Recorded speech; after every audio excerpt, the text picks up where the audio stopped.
right, and let's begin with our main story. The South African National Taxi Association says operators will defy lockdown rules and function at full capacity. They will also travel to long-distance routes without permits. Santaco warns that all taxis will come to a halt if any vehicles are impounded. The standoff comes after a series of meetings between the taxi officials and Transport Minister Fikile Mbalula were cancelled or postponed. eNCA's Bateman is in Pretoria monitoring the situation there. We find him near the Bateman taxi rank. Barry, good morning to you. What's the situation there? Have you seen any taxis leaving the area full to capacity?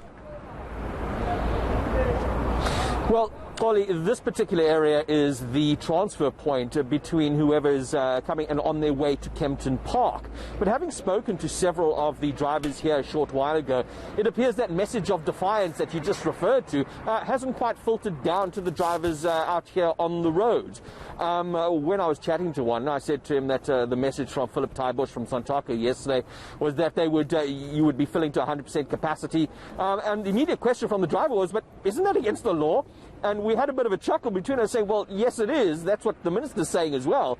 And putting it down that anybody who defies that will face a prosecution and will, have that butt head-on with the authorities. So the taxis that are being loaded here are not being loaded to 100%. It appears they are continuing to comply with the regulations as they are at this stage. And that message that's coming from the leadership within the taxi organizations has not quite got here just yet.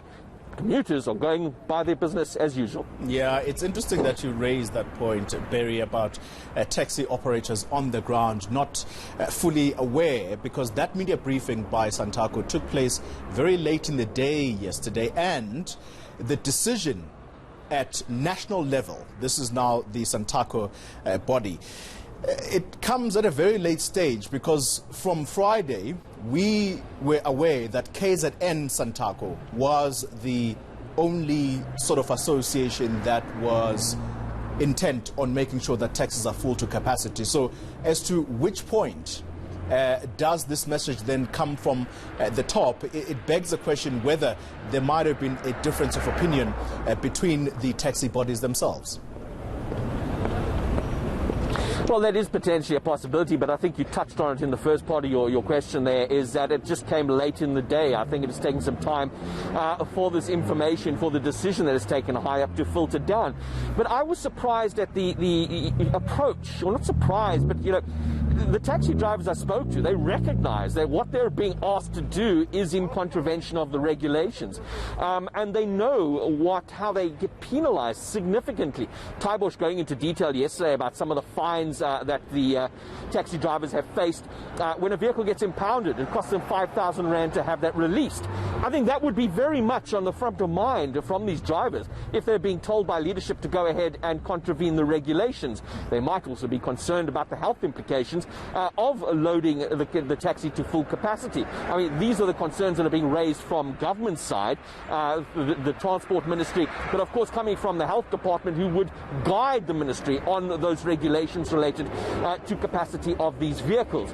So I think the drivers would have to be properly consulted. We'd have to get that message coming down before we see any real effect on the operations here on the road. Yeah, Barry, just as a final point to you, interesting that the man who heads our law enforcement authorities, Begicele, has not said much since this decision to essentially defy the law. I would imagine by now we would have been huffing and puffing and basically putting all his troops on various entry points into the province, making sure that no taxis leave to other provinces. Are you aware of any roadblocks maybe that may be mounted at this stage?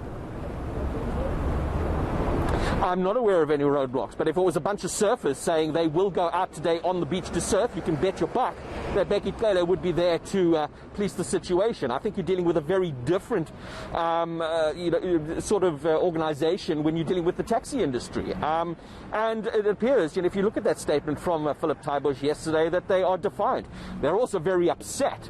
I mean, Fikile Mbalula postponed the meeting that they were scheduled to have last week 4 times. They were supposed to meet yesterday and again at the the last hour, Minister Fikile Mbalula cancels that proposed meeting. So a lot of frustration coming from the industry, and I think that is perhaps perceived from the authorities as well, that when it comes down to negotiations and meeting, it's just not happening, and these need to take place first, I think, before we're going to threaten anybody with mass locking up or impounding of taxis.